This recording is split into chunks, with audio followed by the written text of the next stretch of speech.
my name is Abhilash. I wear two hats, one as a director of a group of budget schools here in Dubai, and the other one as a founder of an education technology startup. Since we're talking about new age pedagogical interventions in teaching, and the brief had a lot of technology, and when I reflected on how I see any industry for that matter, and especially education moving, is for anything new age, technology becomes an integral enabler of innovation, but it's always the fundamentals of the service or the product that we give that comes first, and in our case it's pedagogy. So I believe it's always pedagogy first, and which is what I'll try and anchor some of these discussions, and let's collect some wisdom from around the group here. The first topic is around personalized learning, and we had quite a heated discussion yesterday on personalized learning. And if I had to define personalization in the context of education in Dubai, I could define it more as personalizing instruction to enable rapid progress and attainment.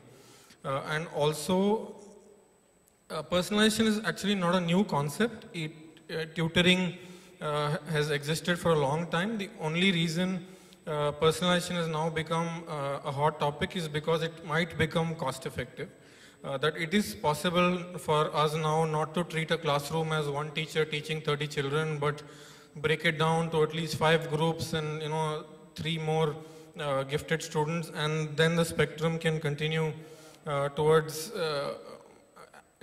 as much as we can do given the constraints around. So what I'd like to understand from the group here is, what are some experiments in personalization that you've done in your organizations that you think we could all learn from?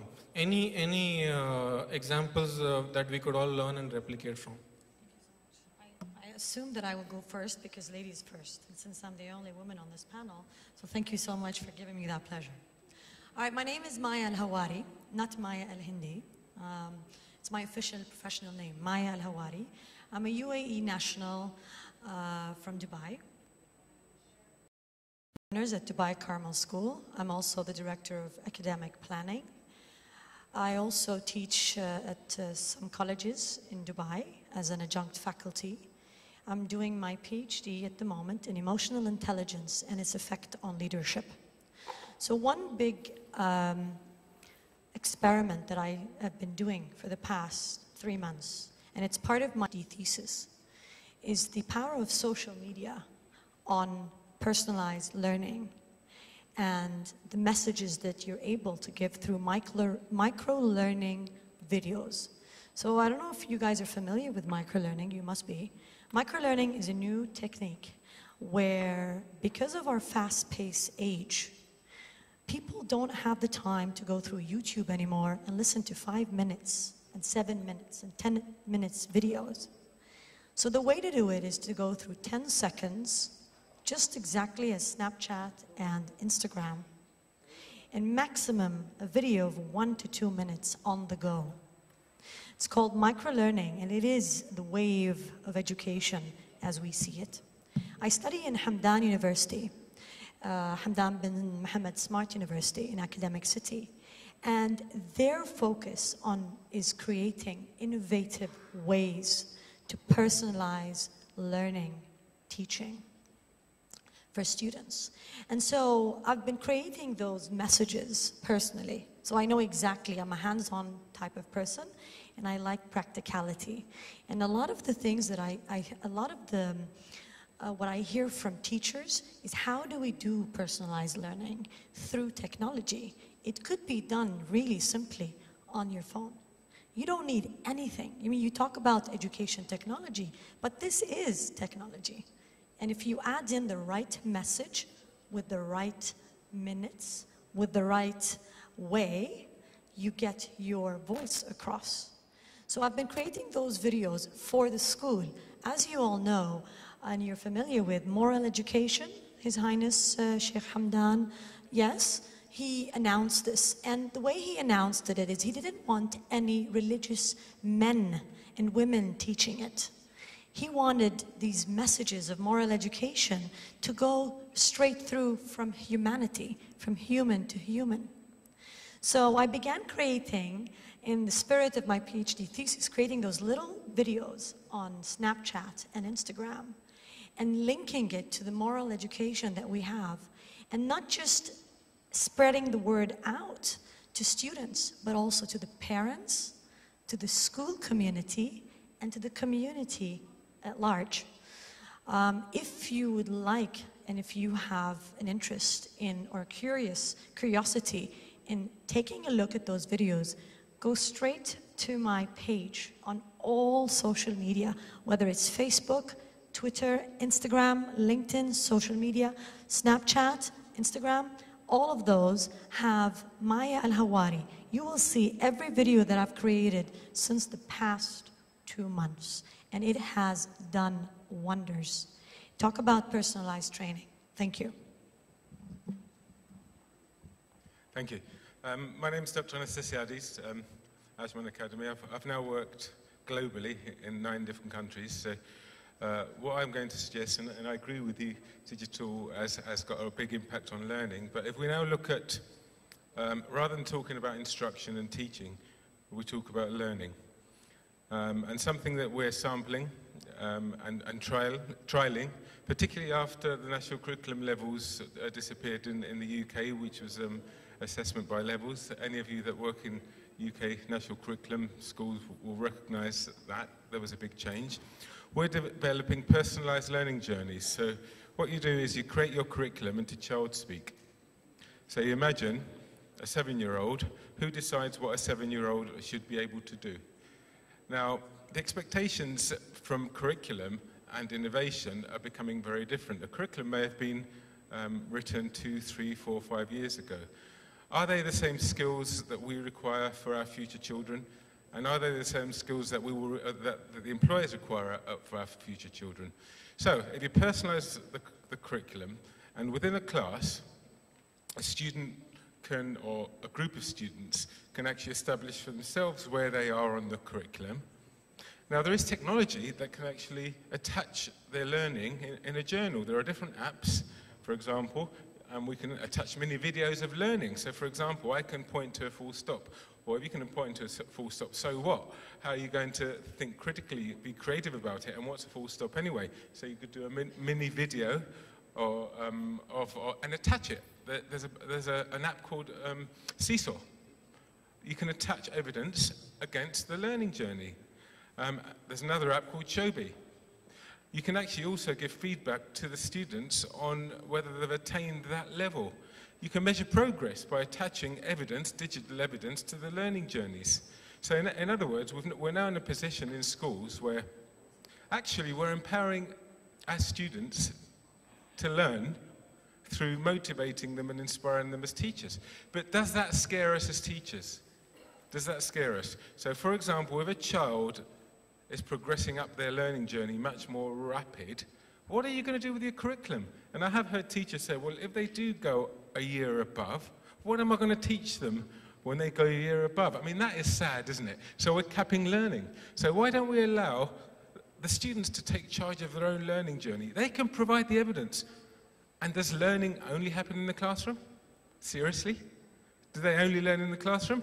Is learning outside the classroom not as valid? So if you're learning something outside the classroom, you attach it on your digital learning journey, you bring it to the classroom. Why are we teaching them the same thing again? So we are sampling this, and we're getting some very, very good success and inspired students. If I can bring Mr. Mohapatra in, I know you run a philanthropic organization, if I'm not right. How would you look at personalization from a point of view of running almost free or entirely free residential school out of India? Good afternoon, everyone. I am Malay Mahapatra. I have come from a tribal district in India, which is very difficultly located, and where majority of the population are below poverty line. And there we run a charitable free residential school, and there are many children with special needs. And here there are learned audience, those who are well experienced and educated, and they know lots of theories on education, and they have practical experience. I just brief 2-3 examples. in what we have been doing in our school. It's only a 8-year young school. And as you know, no two children are the same. Every child has his special abilities and special interest. And so what we need, we have to really see what is the need and assess the abilities. Like some children, they like to read, they learn quickly by reading, some may by writing, some may by demonstration or when they are involved in some work. So what we do, we have psychological counseling, and we try to find out the ability in the children, what exactly he or she wants to, and his interest, and taking in the consideration the abilities, we try to develop modules and curriculum. Mostly our teaching is based on activity based, because it is very difficult to restrict ourselves to the syllabus and curriculum of our Odisha board. What we do is to make them capable to appear in the board exams in class 10. All these years we try to take the learning beyond their syllabus and books. And it is mostly activity based. And we normally have classes even beyond classrooms. We try to learn from our environment and surroundings. Children are taken to the nearby forests, the gardens, and wherever, in the playground. Our classes can run in our park. The children really enjoy when we have felt that children, they love to read outside. Maybe it is under a tree, or the children, the most important part is the teachers, that they do a great exercise when planning their lesson plans. When they want to teach something, then they have to plan a lot of activity which they have to take the children and do. So by that, there are some children who love to get involved in cultural things, and some maybe they will love to paint something or to make something. Taking into consideration, we really try to get the children involved, like some the smaller classes. This class can begin with a song or something relating to some subject or something. Then they can start some game, or they can start some doing something on their own. Then they come to the subject and they try to learn something out of it, and they try to discover something themselves. So this is the way, and there is no particular man-made curriculum for that. It is, we learn from our own experiences, and we change the curriculum accordingly. And our teachers, and they also, it is learning for themselves also. And this is how we carry on. If you go right across the panel and hear on some other experiments. Thank you. My name's Ivo Hanan. I lead innovation at GEMS International School. I'm also the founder of Connected, and also created Innovation X, which is an independent body of teachers who are helping to move innovative education forward. When we talk about personalized learning, the reason why I believe it's so important now is because we're trying to get students ready for a future that most of us don't actually know what it will actually contain. When we consider where we were in the mid-90s when I grew up, the biggest companies in the world were the oil companies. They were the top 5 money-making companies in the world. You shift forward 15 to 20 years, and they're not even in the top 5 companies. In fact, some of them aren't even in the top 10 companies in the world anymore. So in 10 years' time, with the rapid growth of technology and trends, personalized learning is important, because really, as teachers, leaders, and innovators in education, we want to make sure that every single student has an opportunity to take what they're good at, how they learn, and then allow them to be successful in whichever path they choose in these types of careers that we can't even predict are going to exist. So being able to take some of the pedagogical techniques that some of these guys have spoken about is brilliant. As part of the Innovation X program, so just for people, if they want to take this down, it's brand new, really. It's something that we're experimenting with. It's at innovationx.design.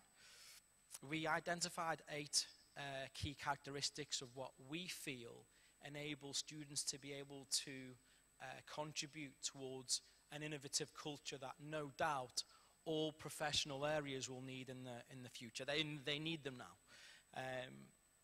One of those key characteristics is abstract thinking, which directly relates to students who sometimes have special educational needs, which is obviously something that we're going to touch upon in a moment. Taking something like that area and looking at personalized learning for students with special educational needs, but understanding that they have their own way of thinking that will no doubt contribute towards a bright future, and accepting students of all types, the loud ones who inevitably are better networkers, the naughty ones who are the natural risk takers, for example, the ones who are a bit more noble, which was brought up in the panel discussion before, the ones who think about others, who are naturally more caring and can move innovative ideas forward from a global perspective. Every single student has an ability to make a positive impact on the globe and on the Sustainable Development Goals, the UN goals of 2030. And really, the personalized learning experience, from my point of view, I don't know if you all agree with this, is to enable students to grow in their strengths, the things that they are innately strong in, you know, and help them develop those skills so they can be positive contributors to global society in the future. Thank you. So from my own experience, what we try to focus on is enabling teachers to understand what the needs of the children are. While there's a lot of jargon that goes around because of the way we look at a few requirements in terms of regulations here, but to simplify, what we keep asking teachers is to explain what is the need of this child, what are the needs of these groups of children, and if they're able to articulate it clearly, that's the starting point of personalization. Then we can discuss, so what do we do now? So that's been something that we've been able to do quite positively across different phases of the school. Now, to pick on what you said on special needs, and since we need to speak about technology a little bit, if you had one wish list on what technology could help us do to cater better to needs of students with special needs on either side of the spectrum, be it gifted or with some sort of disability that needs intervention, what would you wish for? You know, is there something that technology could provide in the future as new age pedagogy that at the moment isn't there and would be a wish that you'd like to see? Strangely enough, again, some of the trends that the panel were talking about, where learning takes place in shorter spans and in shorter time frames, from my point of view, hits the special educational needs spectrum just as much as it hits the spectrum of the gifted and talented. The gifted and talented ones can no doubt create some of that content, which would be great for our students, but generally, students with special educational needs, from my experience, have shorter attention spans. And this trend towards quicker learning, this trend towards learning which takes place in 1 or 2 minutes, in 5 minutes, and so on and so forth. More of this content would enable all types of learners to stay engaged, essentially learn quicker through programs that are more effective. So let's cater towards this new trend of learning. Of course. I wanted to share, and maybe you will find this a little bit strange, that I'm sharing. Not that I have it, but that I'm sharing. My little one has special educational needs, and she is a bit of a slow learner. And I know that slow learner is not the right term, but she has difficulty in grasping in writing, in learning in general. And what's really made a difference is the short videos that she's able to play and keep playing, and they finish quickly, and she keeps repeating it. For some reason, they like to learn in cycles. They like this repetition cycle, that the more you do it, the more she's interested. She wants it more.